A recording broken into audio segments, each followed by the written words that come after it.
Olá, bem-vindos a mais uma análise detalhada aqui no nosso espaço. Hoje, o tema é daqueles essenciais, né? Liderança eficaz e gestão de equipes. A gente está com um material bem interessante em mão, são trechos de um documento chamado Liderança Eficaz e Gestão de Equipes. E a nossa ideia aqui bom, é mergulhar fundo nisso, sabe? Tentar entender o que faz uma liderança funcionar de verdade, como é que ele impacta a cultura, como equilibra a estratégia e operação, como promove um ambiente mais humano, enfim, tudo isso. E claro, como usa o feedback para desenvolver e como inspira pelo exemplo. Qual é a essência disso tudo? Vamos tentar desmembrar. Oi, olha, excelente tema. É fundamental mesmo. Porque, assim, muitas vezes a gente vê a liderança de um jeito meio superficial, né? Como só mandar, só gerenciar a tarefa, mas esse material já nos provoca a ir além. Liderança é sobre influenciar pessoas, sabe? É moldar ambientes para que o pessoal possa crescer e alinhar todo mundo num propósito comum. Não é simples. Exatamente. Então vamos começar pela base que o material aponta bem no capítulo 1, a cultura organizacional. O texto diz que liderança eficaz não é só sobre ter as habilidades técnicas, mas sim sobre inspirar, comunicar, alinhar a equipe com a visão, com os valores. Por que essa ligação com a cultura é tão forte assim? É forte porque a cultura, na verdade, ela não é só um quadro na parede ou um manual, né? Ela é viva.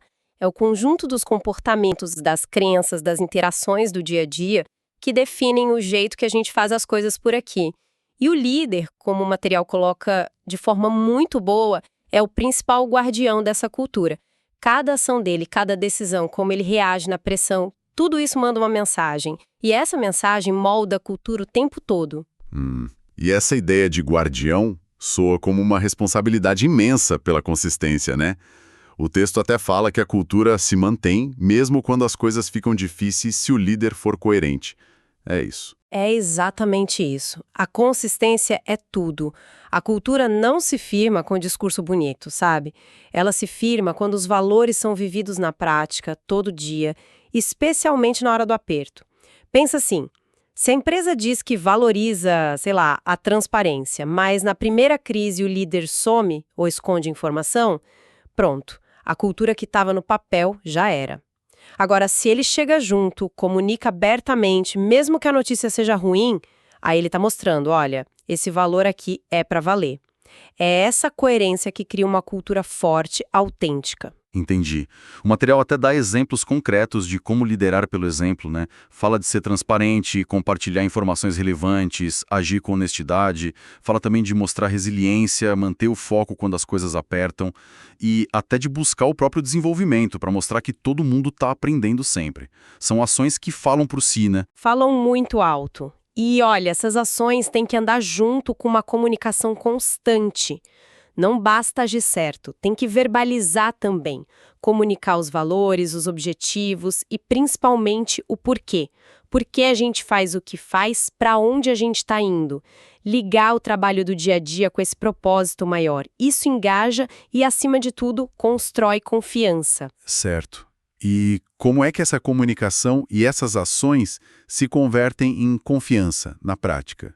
O que o material destaca como os tijolos dessa construção. Olha, costumam dizer que a confiança é a moeda da liderança, né? E é verdade. O documento liga isso a coisas bem palpáveis. Cumprir o que promete, sabe? Ser confiável, ser transparente sobre o porquê das decisões, mesmo as difíceis, explicar.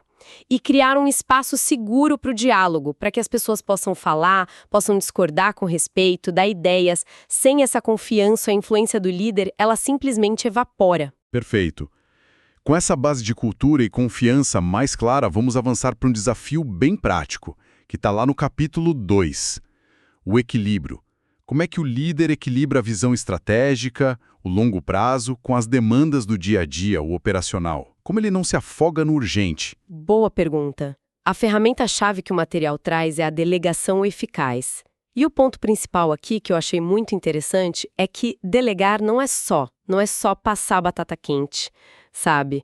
É um ato de empoderar a outra pessoa, Isso significa identificar o que dá para delegar, geralmente as tarefas mais operacionais, rotineiras, escolher a pessoa certa, claro, e dar o suporte, o treinamento se precisar. E, o mais importante, dar autonomia para ela tomar decisões dentro daquele escopo. O objetivo final é liberar a cabeça e o tempo do líder para ele poder pensar na estratégia no futuro. Então, a ideia é: enquanto a equipe assume mais responsabilidade operacional e com autonomia para decidir, o líder consegue focar no planejamento estratégico, definir metas de longo prazo, os marcos importantes, e também no monitoramento mais inteligente, usando indicadores-chave, os KPIs, e fazendo aqueles check-ins regulares. Isso garante que está todo mundo na mesma página, sem precisar ficar em cima o tempo todo. Exatamente isso. O planejamento dá a direção, né? Os KPIs mostram se a gente está indo no caminho certo e em que velocidade.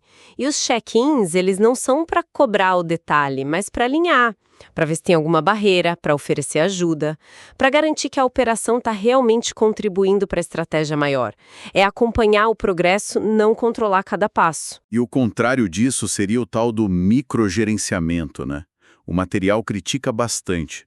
Diz que sufoca a autonomia, que prende o líder no operacional e que destrói a confiança. Como é que se escapa dessa armadilha? É uma armadilha comum, né? Muitas vezes o líder microgerencia achando que está ajudando ou garantindo a qualidade. Mas o efeito é péssimo. Para evitar, o texto sugere algumas coisas.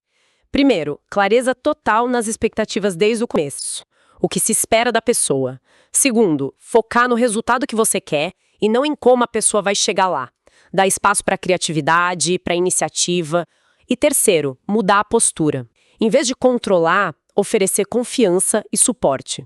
É sair do papel de fiscal para ser um facilitador. Uma mudança de chave mesmo. E para ajudar nesse equilíbrio, o material até cita algumas ferramentas, né? Softwares de gestão de projetos tipo Trello, Asana, painéis de controle, os dashboards, reuniões de alinhamento mais focadas. Elas ajudam a ter essa visibilidade sem precisar daquela supervisão constante, que desgasta todo mundo. Correto. Essas ferramentas, se bem usadas, elas aumentam a transparência. Todo mundo consegue ver o andamento das coisas, como o trabalho de um se conecta com o do outro. Isso facilita muito a autonomia e ajuda o líder a manter o foco na estratégia. Legal.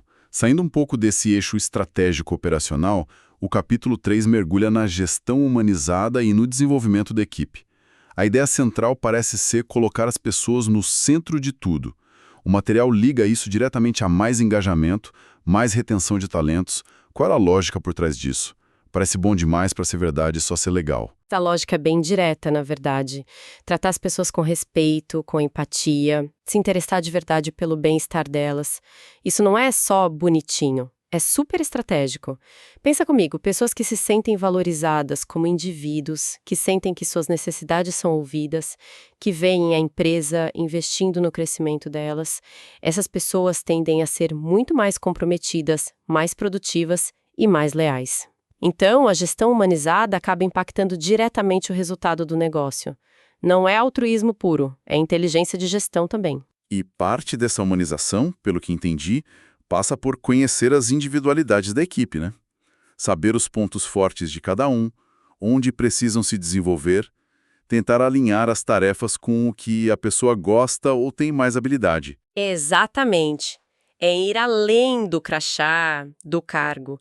É entender as habilidades, as aspirações, às vezes até as circunstâncias pessoais de cada um. Isso permite ao líder não só distribuir o trabalho de forma mais eficaz, mas também criar um ambiente mais inclusivo. O texto até fala em celebrar a diversidade de pensamentos e experiências como fonte de inovação. E faz todo sentido. E isso leva direto para o papel do líder como um desenvolvedor de talentos, né? Quase um mentor, como o material sugere. Investir em treinamento, conversar sobre carreira. Sim, o líder que adota essa gestão humanizada, ele investe ativamente no crescimento do time. Isso significa, claro, oferecer treinamento, capacitação, tanto técnica quanto comportamental, as famosas soft skills. mas vai além. Inclui ter conversas francas sobre carreira, sabe? Ajudar a pessoa a entender para onde ela pode ir na organização, alinhar as expectativas dela com as oportunidades que existem e criar uma cultura onde aprender é valorizado, onde todo mundo é incentivado a buscar o autodesenvolvimento. E nesse contexto mais próximo, imagino que a comunicação empática e a forma de lidar com conflitos ganhem um peso ainda maior, certo? Fundamental. A habilidade de ouvir de verdade, o que chamam de escuta ativa, né? Ouvir para entender sem ficar já pensando na resposta ou julgando, isso é a base. E saber mediar conflitos de um jeito construtivo, buscando solução justa em vez de achar culpado. E, claro, dar feedback mesmo quando é para corrigir alguma coisa, mas fazer isso com empatia, com foco no crescimento da pessoa. São competências críticas para esse líder mais humano. E para fechar essa parte de gestão humanizada, o texto fala sobre reconhecimento e retenção. Como é que essa abordagem ajuda a segurar os talentos na equipe? Olha, o reconhecimento genuíno, ele é um motor poderoso. Seja um elogio em público, seja uma conversa em particular, e o líder precisa ter essa sensibilidade para entender o que funciona para cada um. Isso motiva demais. Alinhar recompensas com o desempenho de forma justa, uma meritocracia saudável também é importante, claro, mas a retenção, como o material aponta, é mais do que isso. Depende de um pacote. Um ambiente de trabalho positivo, oportunidades de crescimento que desafiem a pessoa, um bom equilíbrio entre vida pessoal e trabalho e, não menos importante, uma liderança que inspire confiança e respeito. A gestão humanizada contribui para tudo isso. Faz todo sentido. Avançando então para o capítulo 4, o foco muda para as ferramentas de feedback e avaliação de desempenho. O ponto de partida é criar uma cultura de feedback. Por que é tão crucial que o feedback seja algo constante, do dia a dia, e não só aquele evento formal uma vez por ano? Porque o feedback contínuo, ele funciona como um GPS em tempo real para a carreira e para o desempenho da pessoa. Pensa num carro ajustando a rota.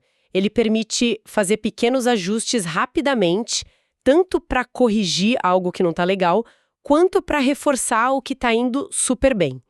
Mantém todo mundo alinhado com o que se espera e, olha, quando é feito de um jeito construtivo, mostra que o líder se importa com o desenvolvimento daquela pessoa. Isso por si só já motiva. Tira aquele peso, aquela ansiedade da avaliação anual, formal, sabe? Transforma o desenvolvimento num processo contínuo. Mas para funcionar bem assim, a qualidade desse feedback tem que ser boa, né? O que o material define como um feedback construtivo e assertivo. Como dar um bom feedback? Boa. Um feedback eficaz, segundo o texto, tem algumas características-chave. Primeiro, ser específico. Usa fatos, exemplos concretos. Evitar aquelas generalizações tipo, você precisa melhorar sua comunicação. Isso não ajuda. Segundo, ser orientado para o futuro. Ok, aconteceu isso, mas como a gente pode fazer diferente da próxima vez? Focar na solução, no caminho para melhorar, não só no erro que passou. E terceiro, talvez o mais importante, ser entregue com empatia e respeito. O foco tem que ser no comportamento ou no resultado. Nunca um ataque pessoal. A intenção tem que ser clara. Eu tô te falando isso para te ajudar a crescer. Entendi. E, além desse feedback mais informal, do dia a dia, tem as avaliações formais de desempenho. O texto bate na tecla da objetividade, de usar métricas. Sim, a objetividade é chave para que o processo seja visto como justo. Avaliações baseadas em métricas claras, como aqueles KPIs que a gente já falou, e em objetivos que foram bem definidos lá no começo. Isso reduz muito a subjetividade, a sensação de acho que. Analisar o desempenho olhando para resultados concretos, para o impacto do trabalho da pessoa e acompanhar essa evolução ao longo do tempo permite ter conversas muito mais produtivas sobre desenvolvimento, sobre carreira, sobre próximos passos. Uma ferramenta que o material menciona para ter uma visão mais completa é o feedback 360 graus. Explica um pouquinho como funciona e quais são os cuidados necessários. O 360 graus é interessante porque ele coleta feedback de várias fontes, não só do chefe direto. Vem do líder, dos colegas de mesmo nível, os pares, dos liderados diretos, às vezes até de clientes ou fornecedores. A grande vantagem é que ele dá uma visão muito mais rica, 360 graus mesmo, sobre as competências e o impacto da pessoa. Pode revelar pontos cegos ou confirmar pontos fortes que talvez só o líder não percebesse. Agora, o cuidado. Precisa de um ambiente de maturidade na equipe. O processo tem que ser bem explicado, bem estruturado, é preciso garantir a confidencialidade quando se aplica e deixar muito claro que o foco é no desenvolvimento, não em caça às bruxas ou retaliação, senão pode gerar mais problema do que solução. E por último, nessa parte de avaliação, o texto fala da importância de revisar e ajustar as metas. Num mundo que muda o tempo todo, não dá para ficar engessado na meta definida 6 meses atrás, né? De jeito nenhum. Agilidade é tudo hoje em dia. O material recomenda mesmo fazer revisões periódicas das metas. Para quê? Para garantir que elas continuam fazendo sentido, que continuam relevantes para o negócio. E também para ver se ainda são desafiadoras, mas ao mesmo tempo realistas. Às vezes o cenário muda completamente, então tem que ajustar a rota. E essas revisões são ótimos momentos para dar feedback sobre o progresso e redefinir as prioridades junto com a equipe. Ótimo. Chegamos então na última parte, o capítulo 5, que é bem inspirador. Fala de exemplos de liderança inspiradora e também sobre a prática da tomada de decisão. Como é que essa inspiração se materializa no dia a dia, segundo o que a gente leu? A inspiração, ela não vem de discurso vazio, né? Vem da coerência, das ações do líder. O texto dá exemplos ótimos. Aquele líder que faz o que fala, sabe? Que assume a responsabilidade quando erra e não só quando acerta. Aquele que investe de verdade no desenvolvimento da equipe, que atua como mentor, que abre portas. E também aquele que tem coragem de tomar decisões difíceis, às vezes até impopulares, mas faz isso com transparência, explicando os motivos, com empatia, pensando no impacto nas pessoas. São essas atitudes que geram respeito, lealdade, admiração. Isso inspira. E a ética e a transparência nas decisões são colocadas como a base dessa confiança toda, né? Com certeza absoluta. Tomar decisões pensando nos princípios éticos, no impacto que elas vão ter em todo mundo na equipe, nos clientes, na sociedade, isso não é um extra, é o fundamento da legitimidade da liderança. E comunicar o porquê das escolhas, mesmo as mais duras, e ser coerente entre o que se fala e o que se faz, isso é o que sustenta a credibilidade do líder no longo prazo. Sem isso, a casa cai. E como é que o líder inspirador lida com os desafios, com os obstáculos? A postura dele parece que dita o ritmo da equipe inteira, né? Totalmente. A forma como o líder encara a dificuldade é, contagiosa. O material ressalta muito a importância de desenvolver resiliência, sabe? Aquela capacidade de se adaptar, de não se abalar com o primeiro problema, manter a calma sob pressão, encarar os desafios não como o fim do mundo, mas como oportunidade de aprender, de inovar. E em momentos de crise, de verdade, agir com decisão, comunicar com clareza para reduzir a ansiedade e focar no que é essencial.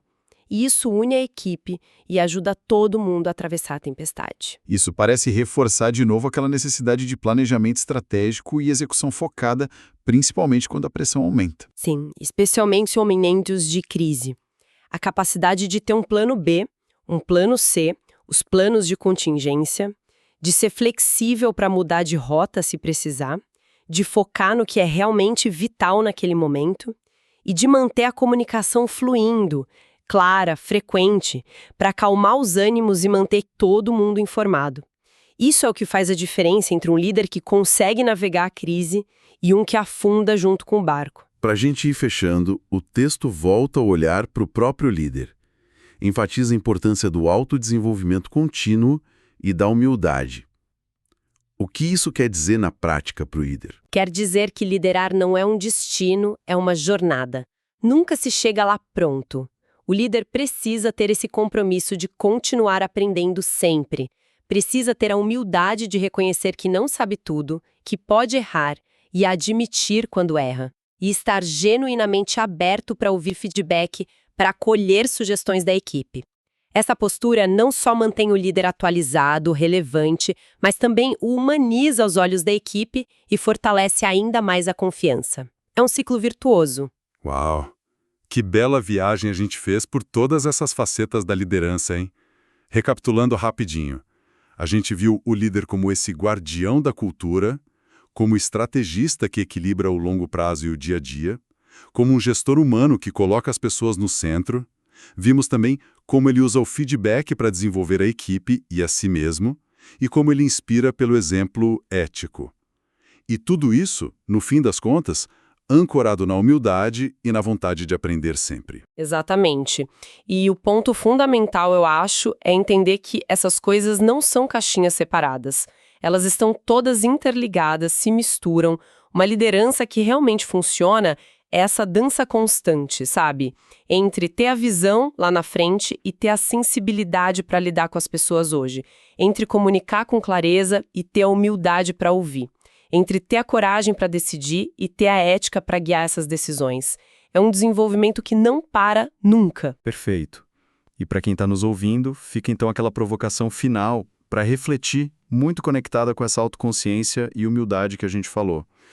Qual seria um primeiro passo concreto que você pode dar hoje para avaliar a sua própria prática de liderança ou a sua aspiração a ela em relação a um desses pilares que a gente discutiu? Por exemplo, para 5 minutinhos e pensar, será que as minhas ações hoje, no meu dia a dia, estão realmente alinhadas com os valores que eu digo defender? Ou então, quanto do meu tempo eu estou gastando apagando incêndio operacional e quanto eu estou realmente dedicando para pensar na estratégia, no futuro? Fica aí o convite para essa autoanálise.